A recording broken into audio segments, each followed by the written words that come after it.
4 things you must do to lose weight as a vegan. Consider this your weight loss checklist, if you will.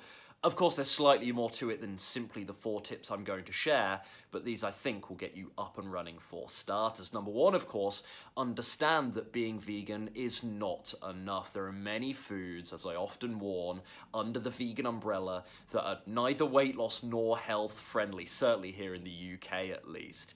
And so I implore you today, as I do in every video, to fill your diet with as many whole, fiber and nutrient-rich plant foods as you possibly can. That's step number 1. Of course, there are still some whole, as I say, fiber, nutrient-packed plant foods that, yeah, health-wise they tick the box, but maybe calorically they're slightly too much for you in the quantity that you might be eating them. And so, yeah, it's not that all clean and whole foods are necessarily ideal to have lots of for weight loss, but step number 1, move away from those heavily refined vegan junk products and the alternatives and the mock substitutes and that sort of thing.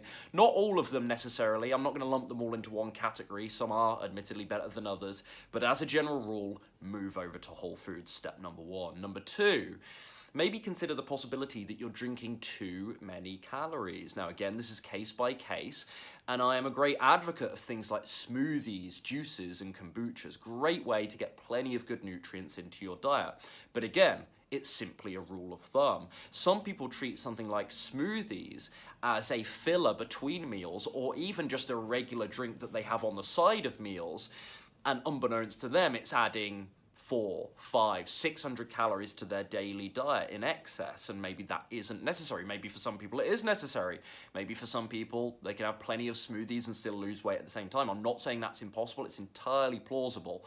However, I do think those smoothies, which you're throwing, for example, lots of fruits into, maybe some oats there, maybe nut butters and all sorts, plant milks and whatnot, I do generally think that they are more than just a little snack or a beverage, right? They ought to be treated something more substantial, because they tend to be just that, more substantial, and some people, they merely treat them like a drink. And as I say, over the course of a day, that innocent sipping, that what you think is being harmless sipping, could really add your calories up to a degree that prevents you from losing weight. It's not a guarantee, as I say, big fan of many of these beverages, but at the same time, worth being wary of if you're just treating them like a regular beverage, because that, my friends, they are not. It's not the same as water. Number 3, emotional eating. I talk about this all the time, so I probably don't need to spend so much time on it, but answering emotional hunger as opposed to physical hunger, the genuine need, the requirement for nutrients and calories in the body.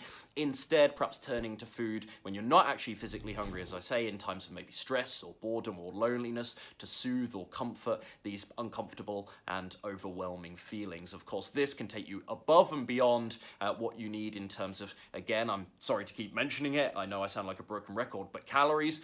Not just that, of course, it can lead to poorer food choices. Most people, when they emotionally eat, they aren't doing so on broccoli, white potatoes, or beans, are they? It tends to be the naughty stuff, the stuff we used to find a guilty pleasure in the past. And so, yeah, emotional eating can really hold people back. Be very wary of that.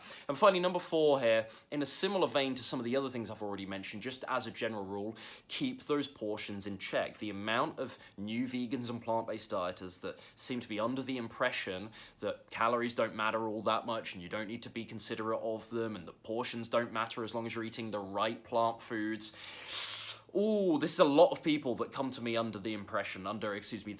Be very, very wary of this. Yes, generally speaking, these plant foods have a very low in calorie density, I should say, compared to many other diet philosophies out there. That is true.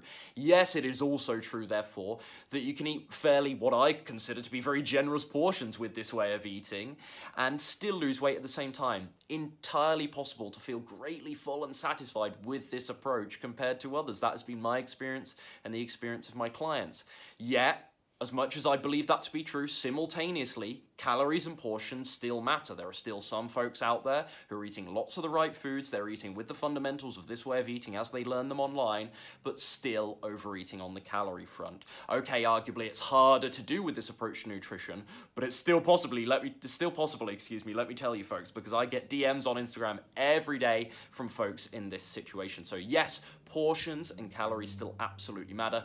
please keep that in mind. For all the benefits of this way of eating, in terms of the volume you can consume without there being too much of a risk in terms of calorie intake, it's not impossible. It's not impossible to overeat with this way of eating. 4 tips to get you started. Hope this helps. If you found the information in this video helpful, but you need that next level of instruction, support, and accountability to number 1, lose weight, number 2, learn how to easily keep it off this time round, and number 3, create healthy habits for life, click the link below. I'll tell you more about how I've helped over 300 men and women lose 10, 20, 30 or more pounds with simple plant-based meals without having to count or track their calories and with gentle exercise only. Click the link below this video.